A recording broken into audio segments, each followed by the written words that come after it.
Hi there guys, welcome back to Skirmish Miniature Gaming, and we have some more Warcry Catacombs for you today. I thought I'd make the most of Chris Lenderness's awesome Fyreslayers because he's got all of the choices for the new heroes and stuff for them. So I want to try out more of the Fyreslayers, and I thought, you know what, let's bring back some Stormcast Eternals. They're not my favourite, but you know, we haven't had them on for quite some time, and we've also got a few hero options for them as well, so I thought I'd mix it up and take an ally hero for them as well today. So a nice mixed up game. We're going to try another one of the new Catacombs mats as well, or maps should I say, which is the lair of the Sphiranx, which is going to be awesome. You're going to love this today. I hope you really enjoy the game. Please do make sure that you are subscribed to the channel for any future Warcry content that we release and all other skirmish games, because that's what we do here, that's what we love. Please do throw a like on the video and leave me some comments down below, guys. Get chatting to me about Warcry. I really want to talk to you guys in the comments below. But otherwise, enjoy the game and I'll see you there. Here we go then, the two teams for today's games, or the two warbands. So we've got the Stormcast with an ally from one of the other chambers, which we'll take you through in a moment. And then obviously we've got the Fyreslayers on the right, but we'll go through the Stormcast Eternals first here.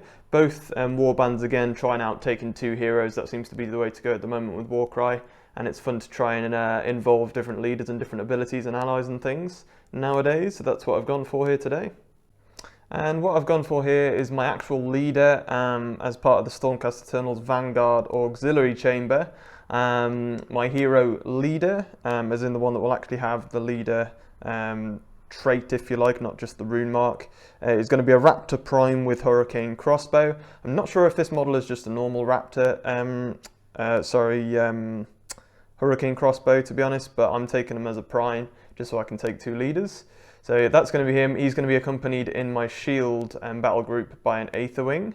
Then in my dagger, I've got two Gryph-hounds, and in my hammer, I'm going to have a Gryph-hound accompanied by an ally hero, which is going to be from the Sacrosanct Eternals, Stormcast Eternals Sacrosanct Chamber, should I say. And that's going to be Sequitur Prime with Storm Smite Maul and Soul Shield, which is pretty cool. Really nice model as well, that one. All painted up, by the way, guys, by Zerius Painting, these models today, so lovely to see. Shout out to Adam for that. If you want to go and check him out, he does a lot of our commission work.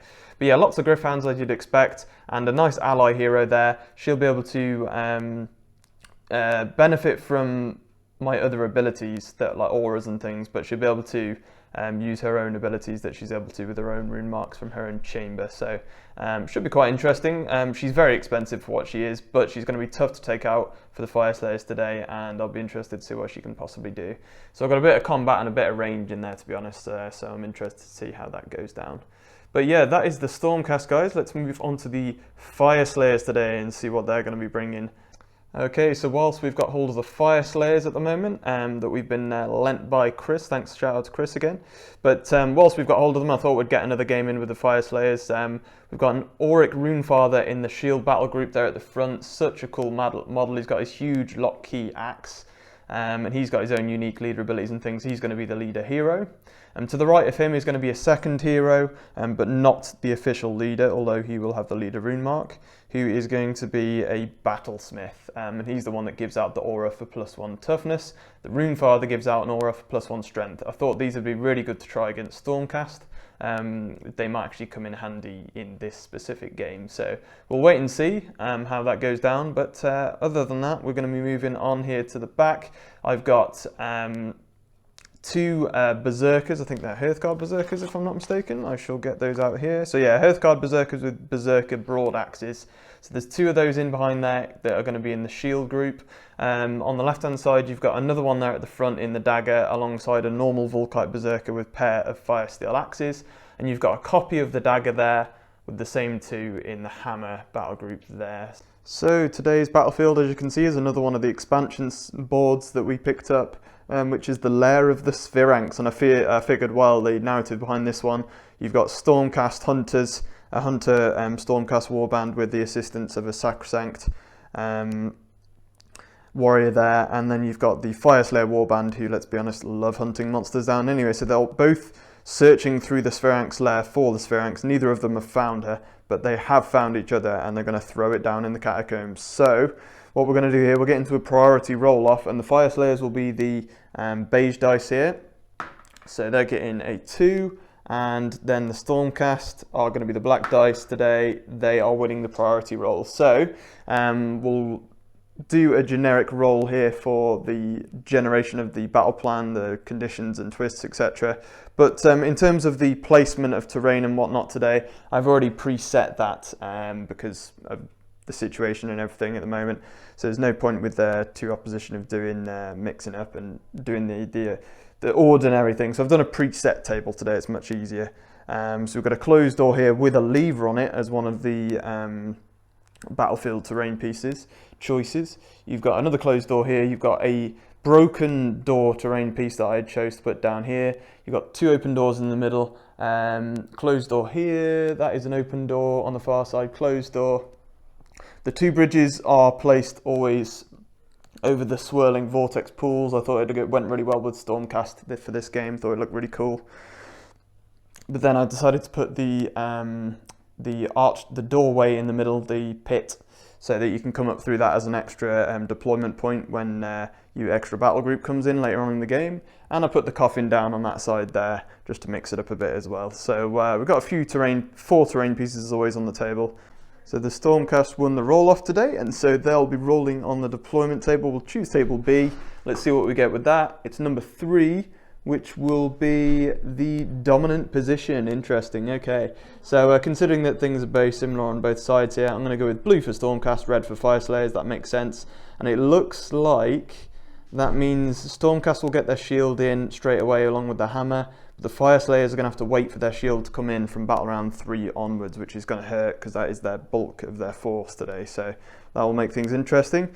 But we'll put the battle groups in their positions, ready to go for deployment when that happens. And then we'll obviously roll off the victory in twists. Alright then, let's go with a roll on table B again for the victory condition. I've put out the battle groups ready to deploy later.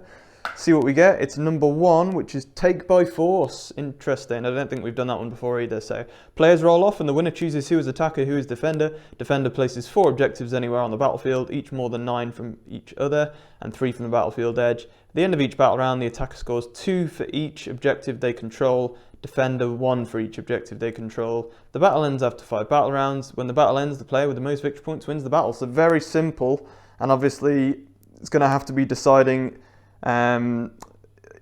I guess based on deployment and whatnot, where you place your objectives and whatnot for this battle. So should be very interesting one this. There are kind of specific corners to be fair as well for attacker-defender situation here, so I'm liking that.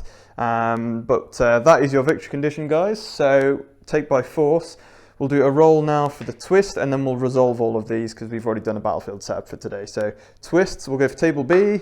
And it's number 5, which is going to be the Unknown Beast. Okay, so at the start of the combat phase, the player with the initiative can pick a dice. On a 6, that fighter is taken down. On a 1 to 5, their opponent can pick one enemy fighter more than 6 inches away from any other fighters and roll a dice. On a 6, that fighter is taken down. On a 1 to 5, the sequence ends. Oh, that is really thematic, given the fact that we are in the lair of the Sphiranx. And clearly it's in the shadows and it's picking us all off whilst we're fighting amongst each other. So I am loving that. Couldn't want anything else other than that, to be quite honest. So that will be our twist for the game, is the Unknown Beast. The Sphiranx is sneaking around and picking us off one by one, but or attempting to. So what we'll do here, we'll resolve deployment, guys. I'll come back to you after I've dropped in these battle groups. Alright then, there we go. So we are all set up and deployed. It started off with the Fyreslayers in the middle here with their dagger. The Stormcast obviously don't have their dagger starting on the table. You've got a Hearthguard and a Volkite Berserker there. Then it was onto the Stormcast with their shield. The Fyreslayers don't have theirs on yet, which was an Aetherwing and the Hunter Prime. You've then got Sequitur Prime there, and you've got a Gryph-hound. Then it went into the Fyreslayers again for their hammer, and it was the Hearthguard and the Volkite in their hammer over that corner there. So we're all deployed and ready to go. Obviously the shields will come on battle round 3 onwards, wherever they want to on the table more or less when we get to that, and obviously they can use this tunnel in the middle as well which should be interesting. But now that we've resolved that, we need to obviously roll off to see who's attacker, who's defender for the take by force victory condition. So we'll do Stormcast, get in a 2, and we'll go with the Fyreslayers. I get a 5, so the Fyreslayers do win that one. They can choose to be attacker or defender. And the Fyreslayers, I've chosen for them to be defenders. I think they're slower, just like the Stormcast are. It's going to favour either side, I think, to be defenders this game. They both can be very tough to take down, and so if they want to crowd the objectives, they can do. Plus, they've got less fighters on the board right now to attack them as well. So whereas the Stormcast do have a lot of their force on. So I reckon Fyreslayers defending. So they're going to get 2 points each objective they control each round. The Stormcast, 1 point each round for every objective they control. The Stormcast will get 2 once they get onto some. So we will go on to here, show you where the objectives are actually first. They've got to be 9 apart and 3 from the edge. So you've got an objective down here just next to the coffin, which is interesting. 1 there, you've got 1 down on the other side there of the doorway. And then the other one is 9 away, just in behind that doorway there. So Fyreslayers already have 2 pinned down realistically, but that's what you'd expect when you choose to be defender. You put them close as you can to your corner of the table, I suppose. So let's get into an initiative roll off then. The Stormcast first with the black dice. And they're getting, oh dear, okay, so that is, I believe, a Yahtzee. I want to say Yahtzee is 1, 2, 3, 4, 5, 6. Wow, so Stormcast probably clinch an initiative there, but they do have a wild to make a double if they need to, but okay. We've got the Fyreslayers, much better roll really for them, I'd say. So they got a double 5, double 4, and 2 singles for them. So, wow, okay, the Stormcast really claiming initiative for sure there, but then obviously they've got their wild dice, and so the Fyreslayers. So Stormcast will choose theirs first. They will just make, quite simply, a double 6. Not much point in doing much else, to be honest there. So the only things they'll have there are a double 6 and 5 singles. Fyreslayers have chosen to make a triple 4 with a double 5 and only 2 singles. So taking away the singles, Stormcast will have initiative for battle round 1. Let's go, Stormcast, battle round 1. Okay, so Stormcast Eternals will get their initiative, and I'm going to go with the Hurricane Prime crossbow. He's going to fire his Hurricane crossbow into the Hearthguard Berserker here, and he gets 4 shots. To be fair, it's not bad at all. Not using a double for anything here, so we're just going to go straight into the roll against the Hearthguard Berserker. It's going to be 3 attacks, strength 4, so it's going to be 4s against the Hearthguard Berserker. Let's see what we can get. Oh, we do get a crit, but no other hits. So that is still pretty good, because that is 6 damage with the Hurricane Crossbow. It is pretty brutal. And we'll do that again, because he's got 6 health left, and if I get another crit, he dies. And I do, and 2 hits as well. That is a lot of damage. That's like another 12 damage there, but that's more than enough to take him down. That would have taken him down in one go, let alone the first one. Ouch, wow. So the Hearthguard Berserker goes straight down, the Hurricane Crossbow doing its job. The Volkite Berserker will go next, and he's going to use my double 5 to use Relentless Zeal to just speed him up a bit, so he gets +3 to his first move action. So that will give him 6 movement. He's just going to go straight under the doorway, and then he'll use another 3-inch movement to get himself onto the objective there quite comfortably, and that will be him done. And it holds down a definite objective probably this turn there for the Fyreslayers, but we'll wait and see. And then I'm going to go on to the Stormcast here, and I'm not too worried about my Sacrosanct Prime there. She is got her soul shield, so she's going to be quite comfortable moving forwards to hold down the middle here. And I'm going to use my double 6 to give her rush as well to get her into the middle, because otherwise she wouldn't be able to make it with her normal movement. So there we go, let's get 10 movement out of that, and that will get me into that corner there, which will get me perfectly within 3 of the middle of that center objective there. And I'm going to waste a turn at the back here, and I'm going to go with my Hearthguard Berserker, and he's actually just going to wait here. He's going to wait and make the Stormcast do a few more activations here.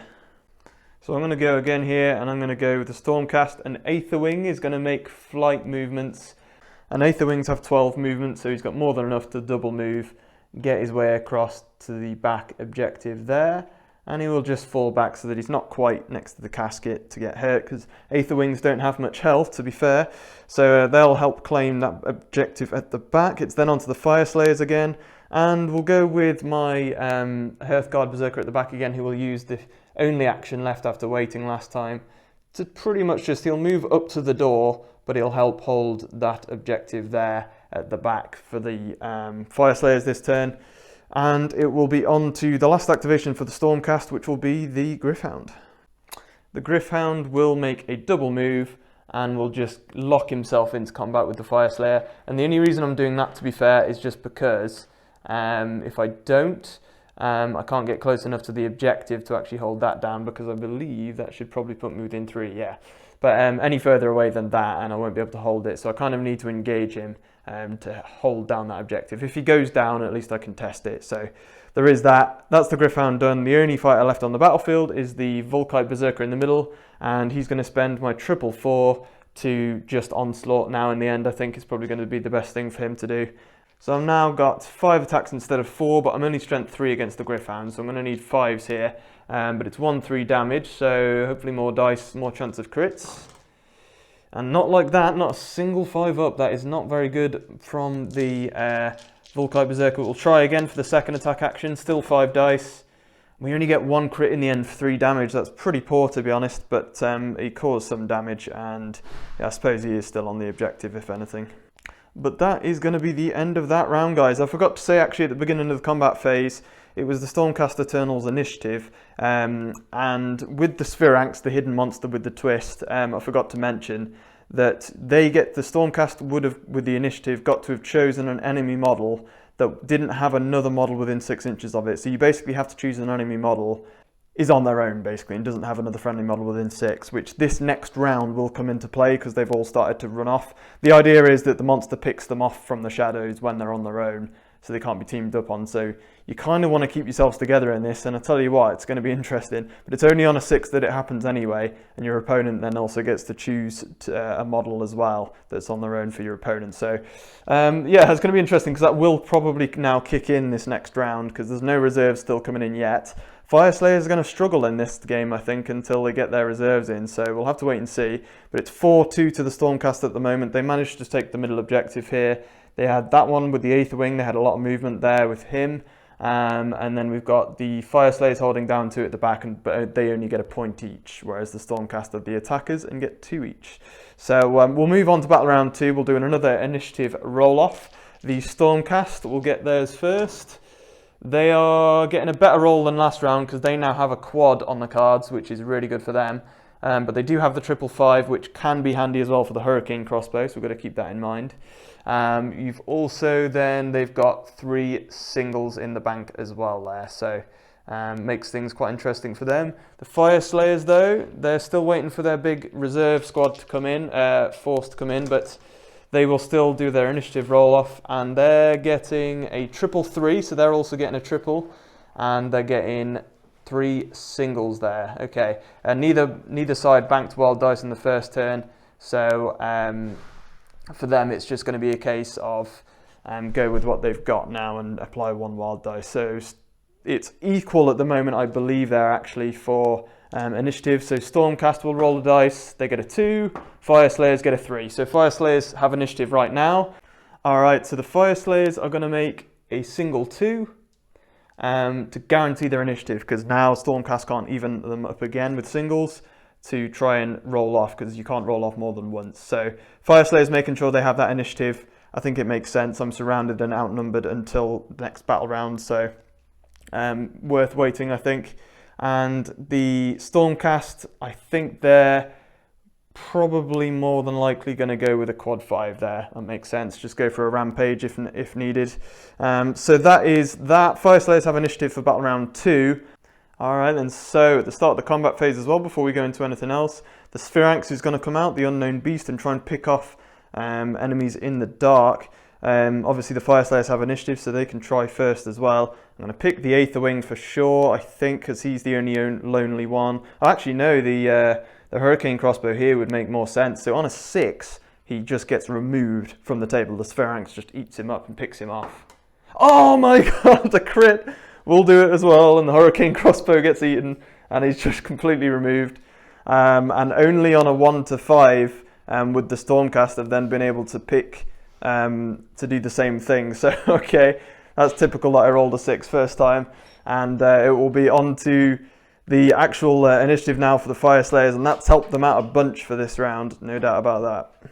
Let's get into this straight away here, and without a doubt, the Volkite Berserker needs to get out of dodge here because he is really outnumbered. He's only my kind of minion fighter, if you like. So he's going to disengage to there for 3, and then he's going to use 3 there as a double for Relentless Zeal, and he gets +2 movement to his next move action, which puts him to 5, which puts him within 3 of the objective there, and he's going to get as far as you can actually get as well, but not finishing within an inch of the casket would make sense. So yeah, it is my Secutor Prime with the Stormsmite Mace and Soul Shield.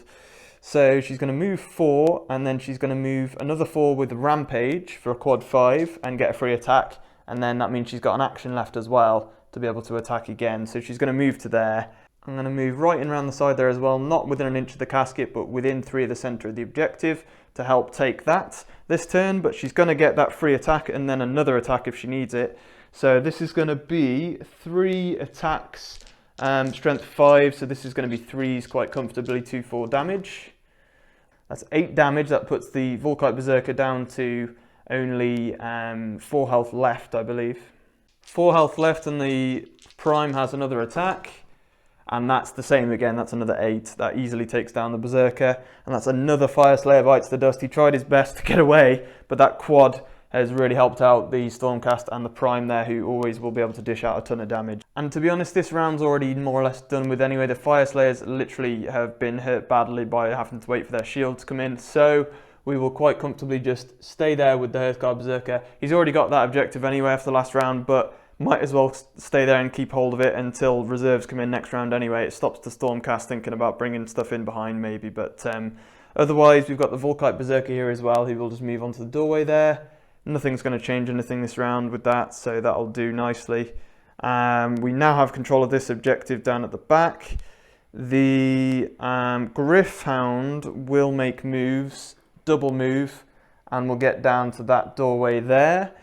Okay, so end of that round, obviously the Hunter Prime that was down here got completely removed by the Sphiranx, which is just hilarious.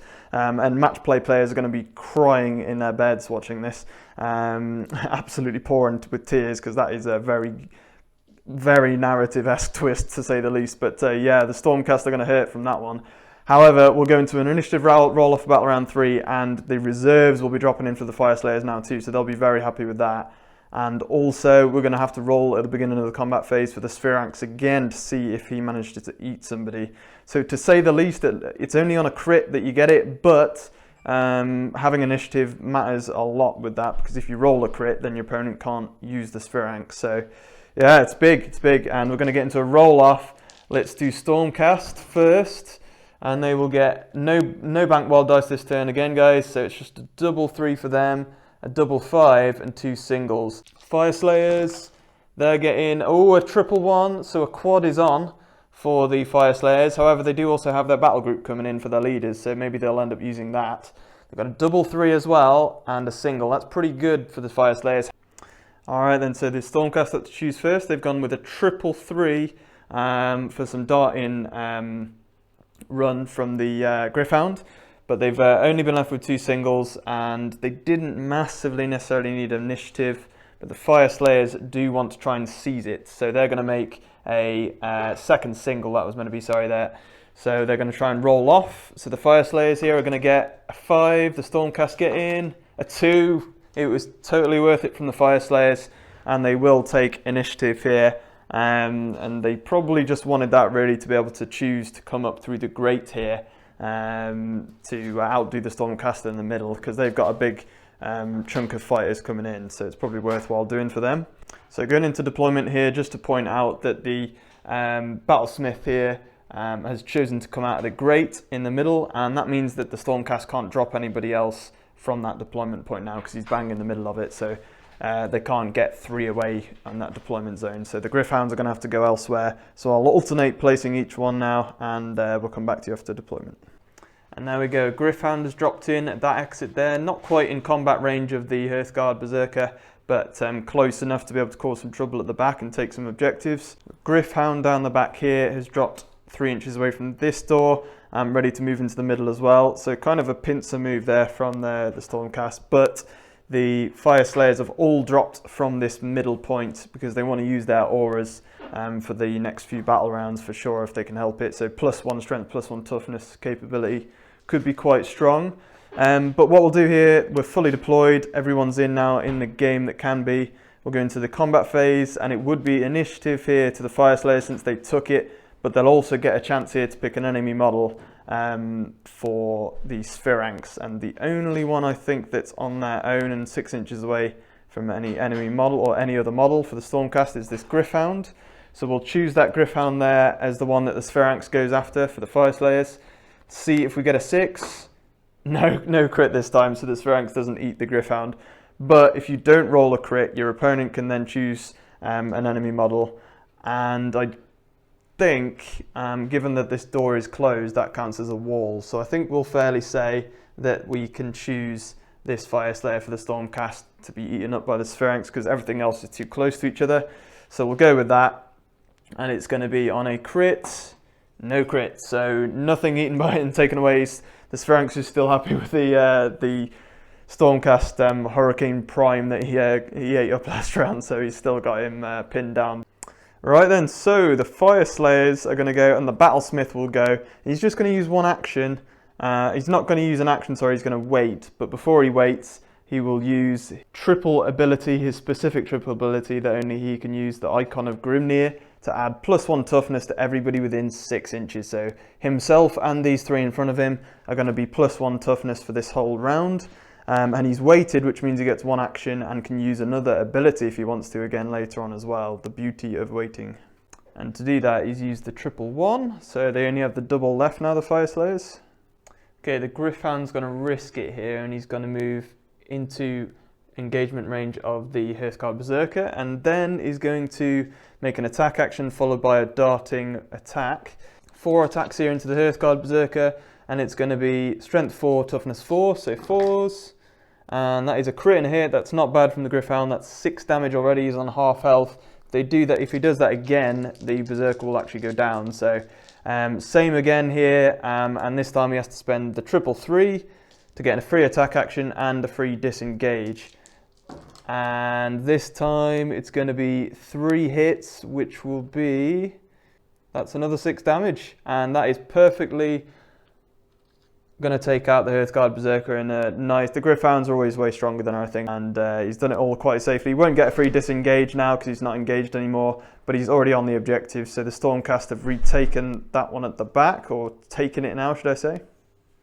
Right, back onto the Fyreslayers here then, and we're going to go with the Auric Runefather, and he's going to use his double 3 to get +2 move for Relentless Zeal, to be able to get a 5-inch move for the first move action, which puts him within range to attack the Sector Prime, and we'll actually leave him there because he has 2-inch range on his attack, so we'll push him just to about there, and that'll do him nicely. 3 attacks, strength 5, so that'll be 4s for toughness 5 on the Prime, and that will be 4 damage still there with 2 on the damage track. On to the Stormcast and their activation again here, and we're going to go with the Gryph-hound down on the far side there to open the door, because once he does, that Fyreslayer on the other side is actually going to be engaged with him. So let's go with a double 5 to breach the door with the Gryph-hound, and you choose a weapon on the stats, which is that one there with strength 4, and I only need 2 successes from 5 dice here from the value of 5 on the double there. So 2 2-ups here will do the job, and all of them got it, so that makes the attack strength 9 in the end, which cracks open the door, and we'll replace it for an open one. And that will then put the Gryph-hound within engagement range of the enemy Fyreslayer, and he's got 2 actions left to attack him now. So strength 4, toughness 4, so I'm actually going to need 4s here against the Volkite Berserker, so let's see what we can get. Oh, 3 crits for the Gryph-hound, and that is going to be some nasty damage. That could even take him out. That is 12 damage outright, and he's got an activation left here, so takes down the Warcry Berserker, and he will have an action left. The Fyreslayers, however, do still hold that objective at the back because they held it last round, and so until somebody else takes it, they keep hold of it. So the Gryph-hound's going to use his final move just to push around the corner there, out of line of sight of the Fyreslayers, and hold down that objective. So if the Fyreslayers want it back, they're going to have to send somebody after it, which I'm sure they will. All they have to do is contest it now. And what I will do there is go straight onto the Fyreslayers, and it will be this Hearthguard Berserker to double move for 3 and another 3 to just put himself in the doorway there and help contest that objective, because the Fyreslayers badly need points at the moment. We'll move back onto the Stormcast here, and they will go with their Prime here. She's going to move 4 and actually help contest the objective slightly there. Also keeping a little bit away if she can. So she will help hold down the objective within 3 of it in the middle there. And then she'll get an attack action off here, which will be strength 5. But remember, there's toughness 5 now for the Runefather because of the banner being used this round. So we'll do that. It's going to be 3 attacks, strength 5, toughness 5, so 4s. And still a crit though, which you can never stop. And that is 4 damage to the Runefather, but he hasn't been hurt yet. So basically they've just dished out 4 damage to each other really, so it evened each other out to, overall. But that is the Sequitor Prime done as well. It's onto the Fyreslayers again. I think we'll just go for the Hearthguard Berserker here, who will just move 3. I'm going to move to there with the Hearthguard Berserker so that I can actually be within 2 with my big broadaxe of the Sequitor Prime, and then I'll get some attacks off. So that's going to be 3 dice here, and it's going to be strength 4, toughness 5 though for the Prime with her big soul shield. See what we get. But we do get a crit and a hit still, that's a good roll, and that is 6 damage there to the Prime. And that puts her on 10 damage. She's up to down to 20 health. That's quite a big hit there to take. But other than that, that is the Fyreslayers done. Okay, we're going to go with the 8th wing here, and actually what I'm going to do, I'm going to move 8. Just going to get to there, so not in engagement range, but just move round the corner. And then I'm going to actually move 6 into the doorway and 2 through the doorway to put me exactly on the objective there. So I'm going to be engaged with this broadaxe Fyreslayer, but I will actually now hold that objective at the back. So that's pretty big take there from the 8th wing. And the Stormcast are already quite far ahead, and they hold this one down because I know that neither of these Fyreslayers left now can get over to that objective. So 8th wing's done over the Fyreslayers there. That's going to be a lot of points against the Stormcast this round. They've played it out well. We'll go back onto the Fyreslayers. The only activation left for them though is the Battlesmith's 1 action, and he will probably, to be honest, just make a move down, help control the objective and stay in the middle of everybody to help give out that aura again if needs be next round. The only model left to go is going to be the Gryph-hound here for the Stormcast, since the Fyreslayers have all been, and he will be able to use 6 movement to get engaged with this Hearthguard Berserker and get an attack off, and that will be 4 attacks and strength 4. So I'm actually going to need 5s there because he's got the buff again though from the banner, so needing 5s with the Gryph-hound, who gets a hit and a crit. The Stormcast are rolling well. That is 6 damage. He's down to half health remaining. And that will be it there for round 3. We're going into round 4. Fyreslayers really struggling to gather points. The only one they hold this round is the one in the middle here, and they will get a point for the one in the middle. Otherwise, Stormcast still hold this one. They hold the one at the back and the one at the back there as well now because the 8th wing flew over to help take that. So that is +6 to the Stormcast, putting them to 14, and the Fyreslayers are only on 5. We'll probably play out one more round here, but I think Stormcast have got this down on points. So going into round 4 here, we'll do a roll off the Stormcast. I'm going to be getting a double 1 and a triple 2. That's a good roll for them for this what could be the final, probably will be the final round here, and a single 6 towards initiative. So Fyreslayers might be able to take initiative here, which might be good for them for the Sphiranx because they definitely need its help if they can.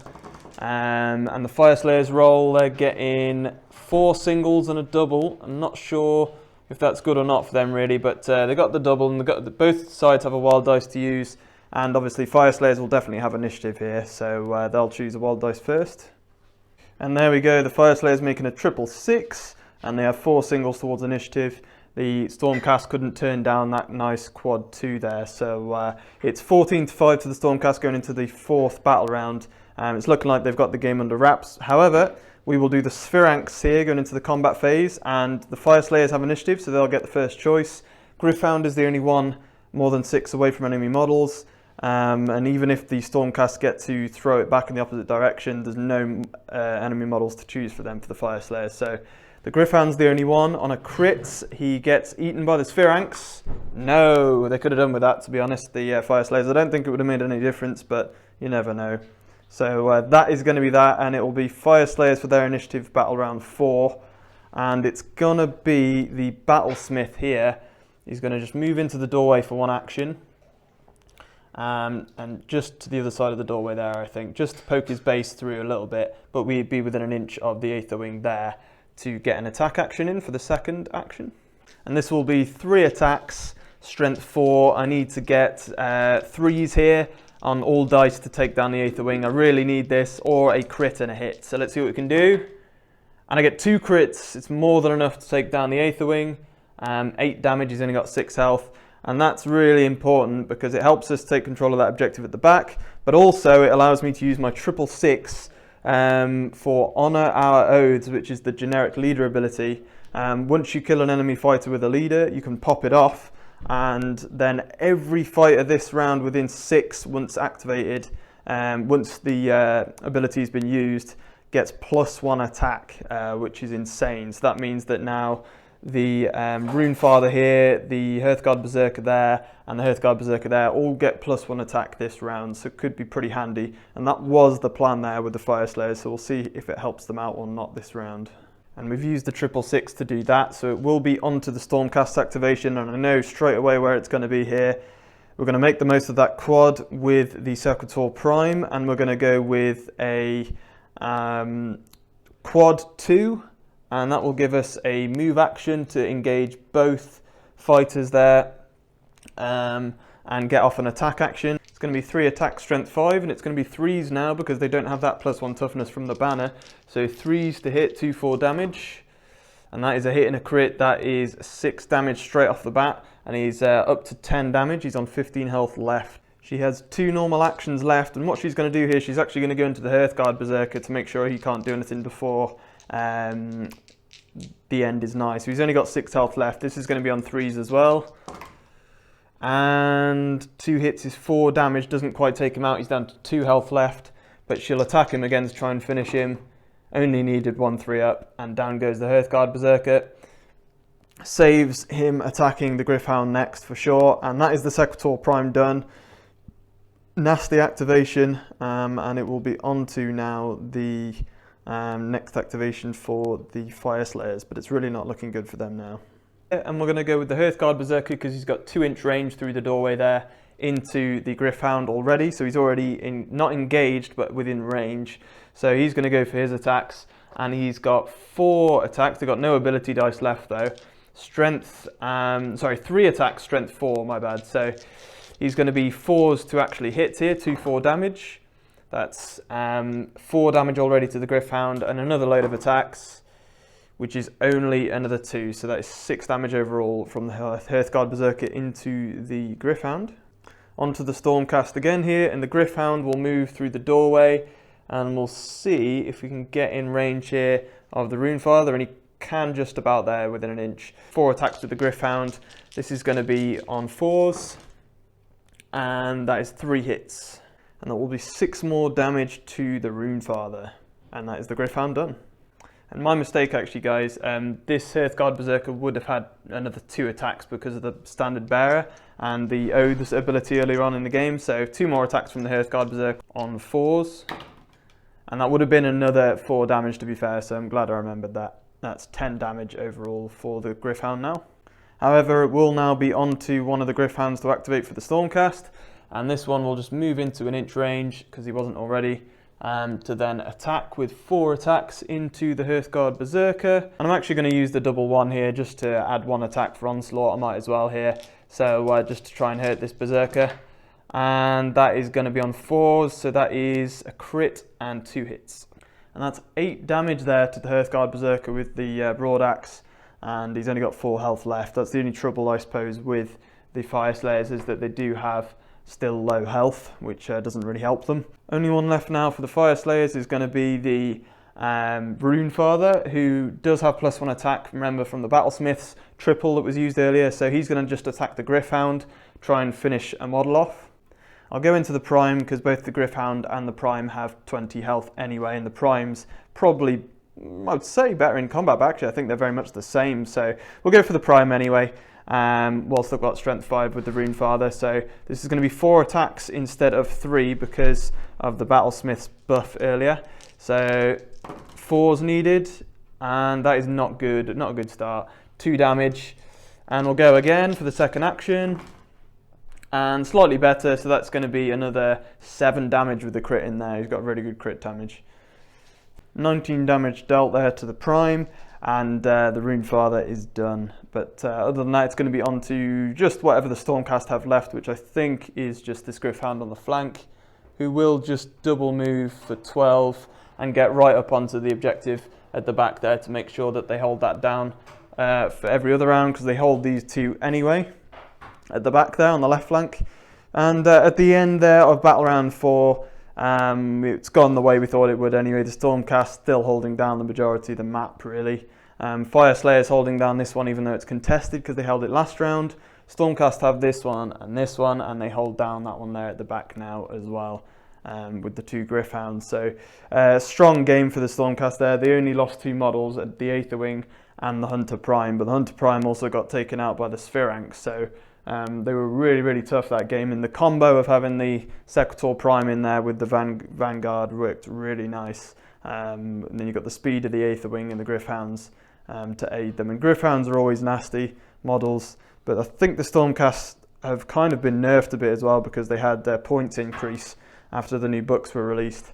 The Fyreslayers have definitely been improved, but the Runefather and the Battlesmith, I wanted to try them out today because they're kind of fluffy, but you know, at the same time, they're not actually that great. I've never particularly liked Aura abilities. They're not going to be great in the meta, but so still fun to try them out today, and don't think they'll necessarily try them out again in the future, but quite interesting to see how it worked out. Stormcast win today, and thanks for watching, guys. If you throw a like on the video, please do leave a comment down below and subscribe if you're new. There'll be plenty more Warcry to come, both Catacombs and standard games of Warcry, and we've got plenty of new stuff to show off to you as well, obviously, with all the new hero releases, and the fact that you can play 2 heroes now for each warband, for each faction, is pretty cool. So do join up for that, and we'll see you next time. Happy skirmishing. Hi there, thank you for watching the video. I hope you enjoyed it. Please do make sure you are subscribed to the channel and make sure to hit the notification bell. Also throw us a like on the video and leave us a comment down below. Finally, if you would care to support the long-term progress and stability of the channel, please sign up to become a Patreon member in the link below the video for as little as $3 per month, just like the amazing people to the left of me. You will gain access to many different benefits, but you will also be making sure that we can still put out videos for the foreseeable future. Thanks for watching, and you can check out more of the videos here, right on our channel, Everything Skirmish. But until next time, happy skirmishing, guys.